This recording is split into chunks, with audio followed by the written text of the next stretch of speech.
Hey everybody, Renfail here. Hopefully you're doing well. We are back again with another guide for new players, and today we're diving into some starting tips to help those of you who are new to Dune Awakening or new to the survival genre in general survive a little bit better and easier, hopefully, in this game. The journey system that Funcom has in place does a pretty good job of leading you through the early steps of the game, but there are some additional tips that I have found helpful in my journey. Hopefully, I can pass those on to you. If you're an old hand at survival games or you've already put a lot of time into Dune Awakening, this might be old news to you, so you can skip ahead in the video if you'd like. But if you're new, let's dive in. So the first thing the journey system is going to teach you when you're going through the tutorial of the game is how to build a house. Once you get your house built, they're going to teach you how to build a variety of these particular crafting stations. And these I find are the four most basic and important that you're going to need, starting with the blood purifier, because this allows you to take the blood of your enemies and turn it into water. So I don't actually have any in here at the moment because we're in the middle of doing some adventuring and I just used my water for crafting. So I got to go back out and cycle some more, but I do have a nearly full still suit. Plus I have a leader gun in the storage tank, so I'm not too stressed about that. Along with the house, you're going to have a generator which keeps the shields on your house running at all times.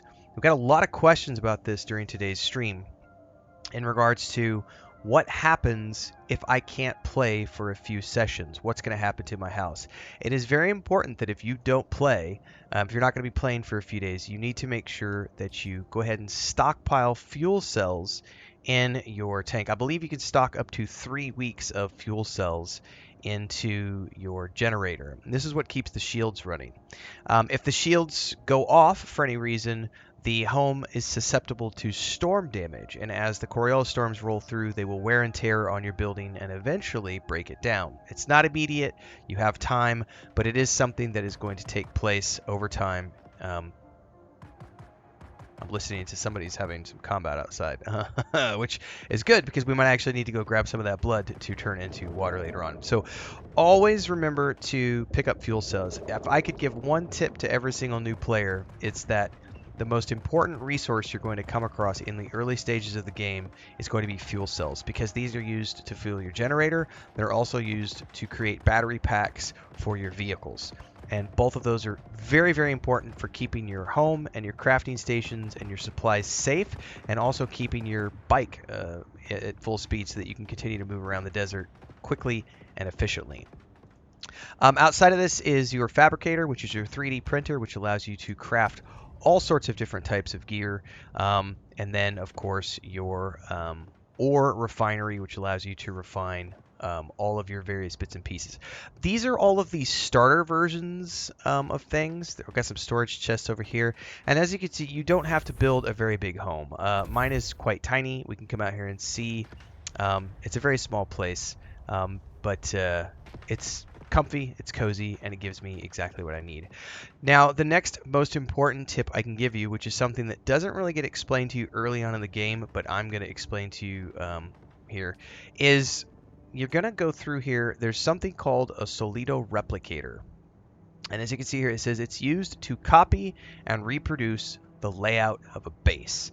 This is very, very important to get your hands on, because once you find yourself moving around the map and going to different places, you're going to want to quickly and easily pick up and relocate to a new location. Now, you can have multiple bases, but this is a way that you can easily replicate any sort of building structure that you can find.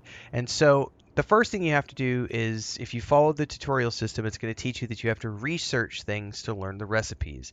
Once you've researched and learned that particular recipe, what you can come in here and do is you can craft this Solido replicator.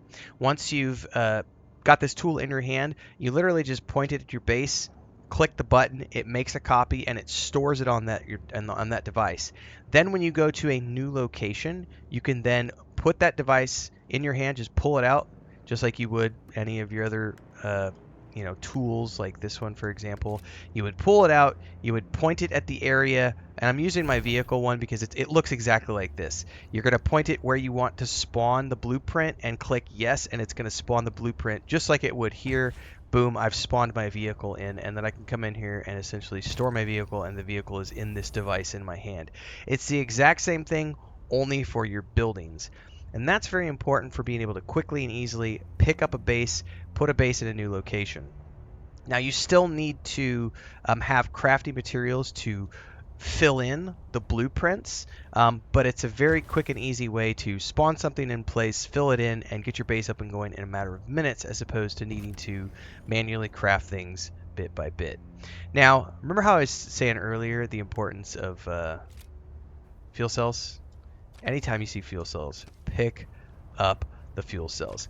Another tip I can give you is that when it comes to placing your early bases as a new player, try to be aware of other camps, specifically bandit camps and enemy camps that are nearby, and other resources that you might be looking to require to build things with. I like to look for, so example, right up there, if you see on the hill, let me pull up my binoculars here, we can see that there is an NPC up there. There's a little camp up there with 2 NPCs. There's also some around the corner as well. That allows me to quickly and easily go find blood, which I can then extract and put into my refiner, which then creates water, which I need to put into my still suit and consume. Water is not only important for your character, it's also important for building things like iron and other later stage crafting materials which you need to create tier 2 and beyond resources. Quick commercial break, everyone, to celebrate and give thanks to all of these amazing people who keep me on the air full time. Really appreciate the support. All you got to do is join as a member. You get access to private videos. You can also do super thanks on any upload, or super chats and stickers on any live stream or premiere you see. And beyond that, don't forget we're multi-streaming over on Twitch now, so you can support over there as well. Thanks so much to everybody. Let's get back to the video at hand. So, in terms of making sure that you're always having plenty of not only the fuel cells on hand, you're also going to need so much water. And the deeper you go into the desert, the more harsh the conditions are. You need better still suits and beyond, but you're always going to be relying upon water as much as your fuel cells are. So try to position your starting base near a place where you know you're going to be able to quickly and efficiently leave, find some blood to extract, put it back in your home base. Now, once you get later on in the game and you can build a cistern and wind traps and everything else, that's a little different. We're not talking about that right now. We're talking about starting tips for new players. So a starting tip is make sure you place your base next to camps, and then once you've launched a survey probe, which you'll learn about in the journey system in the early game tutorial, you'll be able to see resources on the map. And so what you want to do is find a resource heavy area and put your house down there so that you can quickly and easily go around and farm. I don't know the exact spawn time on nodes. I think it's about 15 minutes or so, but basically you can make circles and you'll always be able to find, you know, your granite, your copper, your plants, and everything else that will keep you going. So just bear that in mind. Placement is key when it comes to your building. It will tell you also in the game, don't place it on open sand. You need to be close to rock structures, otherwise the worm will get you, and the worm is bad. Like, shields are not going to protect you from the worm. Matter of fact, worms don't like shields, so that's something else to keep in mind. Apart from that, I would say always make sure that you've got plenty of storage chests for extra things. You're going to be getting lots of sets of gear. Understand that the gear sets do different things. So, for example, my scavenger set of gear, which is an early set of gear that they teach you how to craft during the tutorial system, is a combat set of gear versus what I'm actually wearing, which is a still suit, which is a exploration gear, because this has heat protection and this additional catch pocket on the side here, which eventually fills up. So as my main water meter goes down, it recycles it into that small meter, and I can draw from that if I'm out in the wild if I need additional water. So always try to keep an extra supply of gear on hand.